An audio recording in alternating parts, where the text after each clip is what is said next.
Ok, aposto que ninguém esperava por essa. A Marvel vem se superando cada vez mais na tentativa de atrair público e credibilidade em seus trabalhos, visto seus múltiplos fracassos recentes.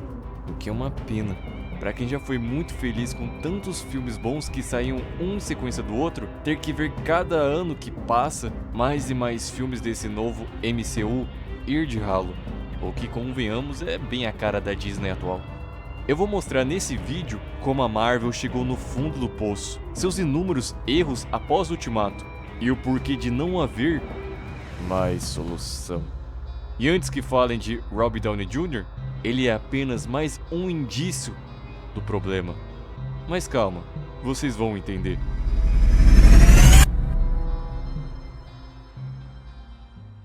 Não é segredo pra ninguém que esses grandes estúdios como a Disney, Pixar, que também é da Disney, Fox, que também é da...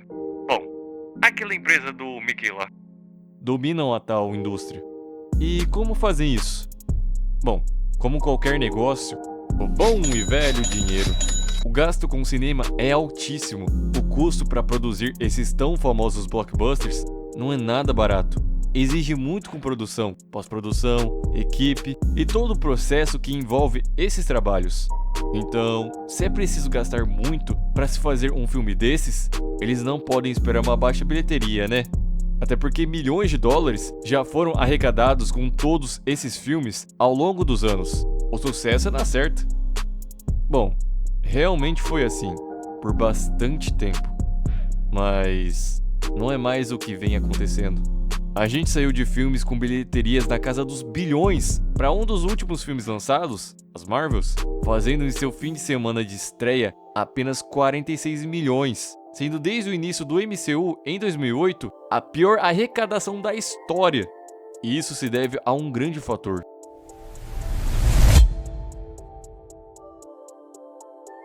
Desde a chegada do streaming, a tendência do mercado e a forma de se produzir filmes e séries mudou.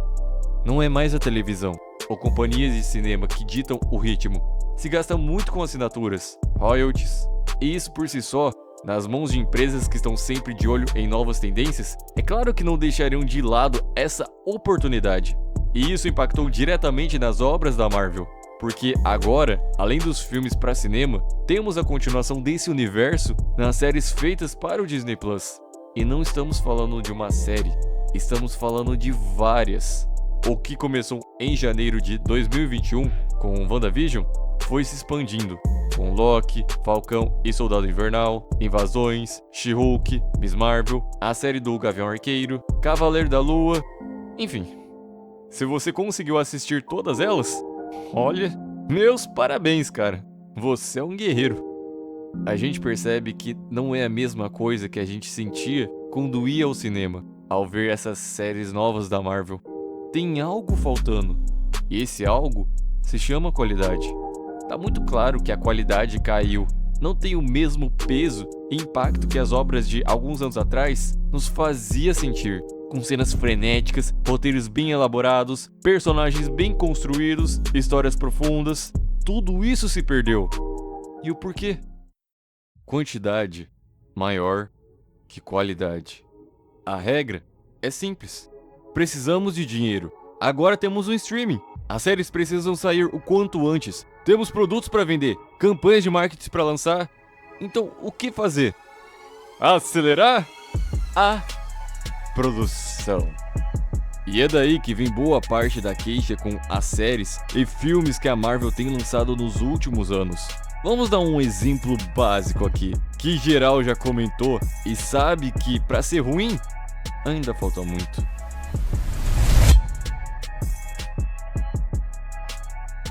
Vamos começar falando do visual da série.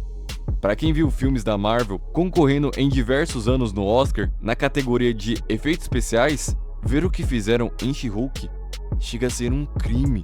A série teve vários cortes de orçamento ao longo da produção e precisou mudar várias cenas que seriam com a She-Hulk, passando a ser para Jennifer Walters, na busca de economizar o uso do CGI. E tudo bem que depois da quantidade absurda de reclamações que receberam após os trailers, deu uma leve melhorada nos efeitos visuais, mas não é nem de longe aquilo que fomos acostumados a ver em sua era de ouro. Marvel, que já chegou a investir mais de 500 milhões de dólares na produção de filmes como Vingadores Ultimato, gastou apenas 25 milhões na produção dessa série. Dá pra notar o nível da diferença. Até pelo fato de filmes como Ultimato, mesmo com um gasto astronômico, poderem arriscar, já que contam com apelo ao público e retorno em bilheteria, o que não acontece em séries e personagens desconhecidos ao público, evitando ao máximo exposição e investimentos dessas corporações.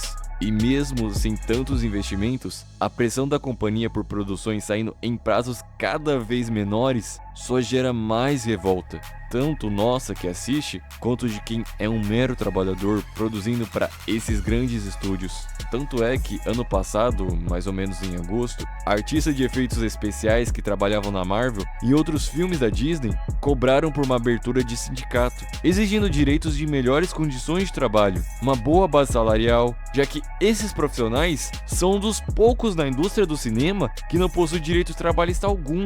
É o mínimo que esses artistas merecem por tantas horas de trabalho, pressões extremas que recebem ganhando tão pouco. Para vocês terem uma noção, em uma entrevista com a Vulture, um desses artistas de efeitos visuais chegou a falar das mudanças de última hora que o estúdio exigia e da equipe extremamente reduzida de trabalho.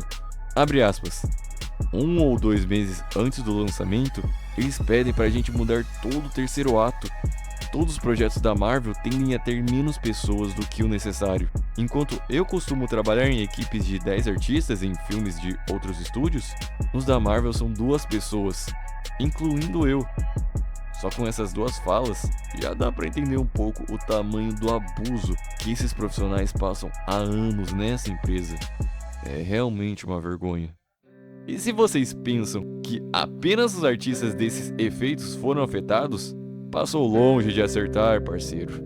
A gente viu até pouco tempo atrás as greves de roteiristas em Hollywood, que após um bom tempo de reivindicação e luta, conseguiram melhores condições contra essas grandes corporações. Isso teve grande impacto nas obras da Marvel, com orçamentos mais baixos, pressões de trabalhadores e precisando produzir inúmeras obras em um espaço curto de tempo. O resultado disso é isso aí. Gatilhos são raiva e medo. Isso é tipo básico de qualquer mulher só existindo.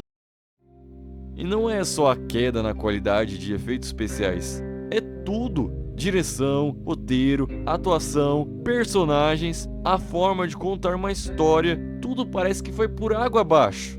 Hoje eu concordo com aquela frase do Scorsese há anos atrás falando da Marvel. Isso não é cinema.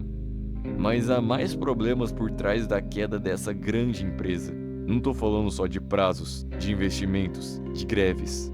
Eu tô falando sobre talvez o maior problema de toda a Marvel atual e o que vem afundando cada vez mais a indústria do cinema.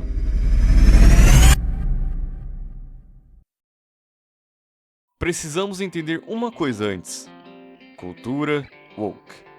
Se antes os protagonistas precisavam ser fortes, destemidos, guerreiros, prontos pra luta, hoje estão em completa desconstrução. Tem filme que lacra, existe a agenda woke, eu sei que tem, dá pra ver isso que tem, cara, tá na cara que tem. Quem E fala também que não tem... quem falar que não tem é cego, cara, na boa, é cego. E aí, a partir dessa cultura woke, todo herói, todo épico, todo mal real, do tipo, cara, existe um mal no mundo, você não tem controle sobre ele, e não é só twittar, entendeu? Que ele é hashtag paz, entendeu? À medida que a sociedade vem mudando, temos no mundo dos filmes pautas cada vez mais frequentes. Tanto na Disney retirando os anões da Branca de Neve, mudanças de características de personagens como Ariel, quanto na Marvel, que apenas segue as ordens e vem seguindo o mesmo caminho. E tá na cara que só podia dar errado. Vemos a diferença absurda de personagens de um filme pro outro. O lema, agora, é desconstrução.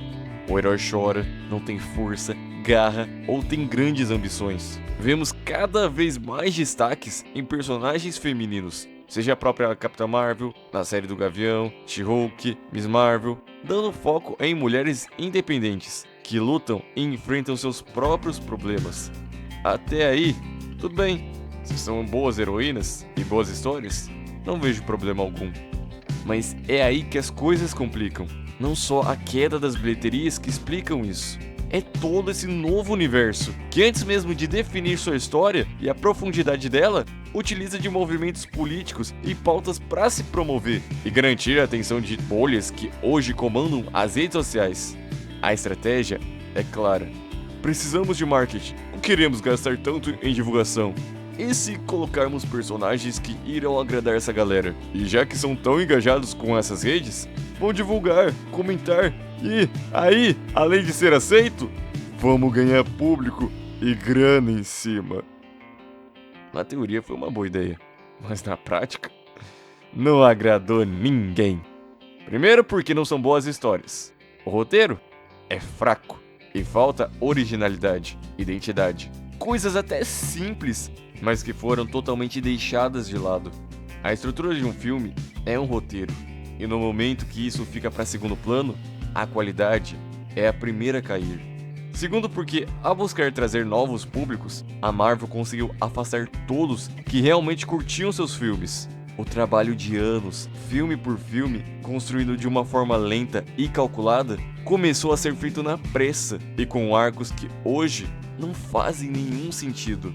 O problema não é dar foco em heroínas. O problema é quando fazem isso apenas para ganhos próprios. Isso só expõe mais as atrizes, as personagens que acabam ficando manchadas com hates em cima. Às vezes até um pouco desproporcional, é verdade. Mas que acaba prejudicando personagens que, se fossem bem escritas, poderiam acrescentar muito ao universo. E não ser apenas propagandas dos movimentos atuais. Eu sei que isso é presente em muitos dos filmes hoje, e de certa forma pode ser uma tentativa de trazer mais igualdade ao meio, mas há maneiras mais inteligentes de inserir tais narrativas nas obras, e é isso que a Marvel passa longe hoje de fazer. Thor jogado de lado, Capitã Marvel sem qualquer traço de empatia, She-Hulk e Miss Marvel mostrando que apenas empoderamento feminino, sem outros elementos por si só, não funciona. Contar uma boa história com perrengues, grandes vilões, personagens crescendo com o passar das fases, isso a gente já não vê faz muito tempo. E a Marvel percebeu isso. A queda de público, críticas e mais críticas, queda na bilheteria, ligou um alerta vermelho no estúdio. Foi preciso ser feita uma mudança, algo grande, algo que impactasse a todos, algo que trouxesse o público de volta. E qual nome damos a isso?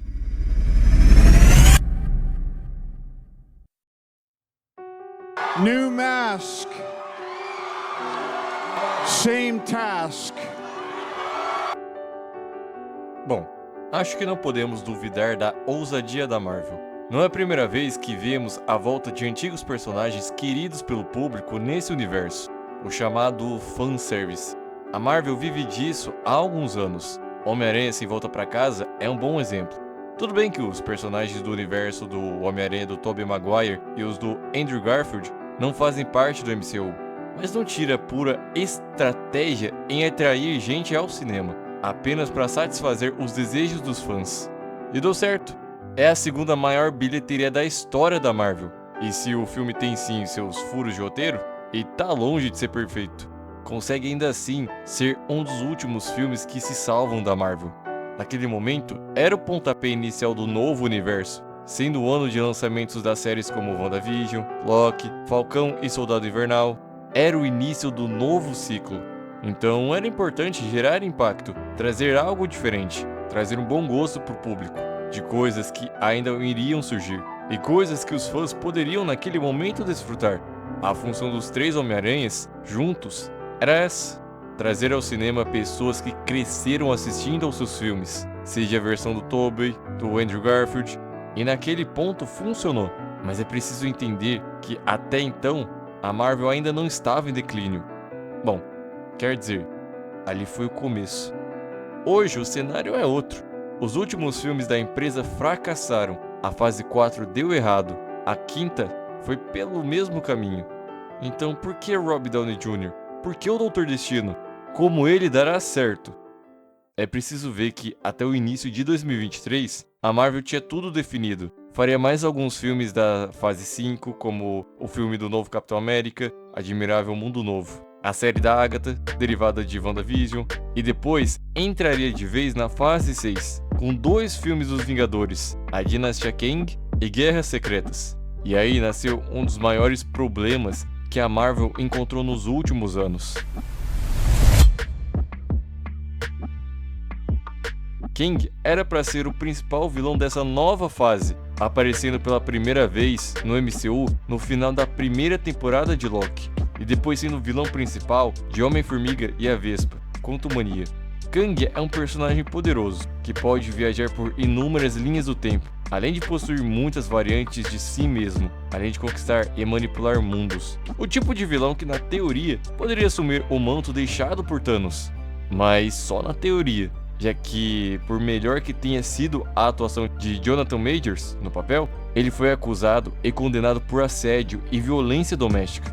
O caso ganhou uma grande repercussão já no início de 2023, e não demorou muito para que a Marvel tomasse uma providência, e com o fim do julgamento, decidiram demitir e retirar seu personagem do MCU. E fora toda a polêmica envolvendo seu nome, o próprio personagem não foi tão bem sucedido por um roteiro fraco como o de Homem-Formiga e Vespa, o que deu ainda mais margem da Marvel encerrar sua participação. Casos de polícia com atores, críticas em cima dos filmes, roteiros fracos. Era hora de uma nova cara, um novo personagem que chegasse chutando qualquer porta que aparecesse pela frente. E se tem um ator que foi a cara da Marvel nos últimos 10 anos, esse alguém é Robert Downey Jr. Doutor Destino é um vilão de impacto, porque segue nessa linha de viagem no tempo, e é ainda mais poderoso que Kang. Um vilão que tem o poder de comandar infinitas realidades, com tecnologias extremamente avançadas, e um poder quase inalcançável. Ou seja, o cara é brabo. E sim, pode funcionar.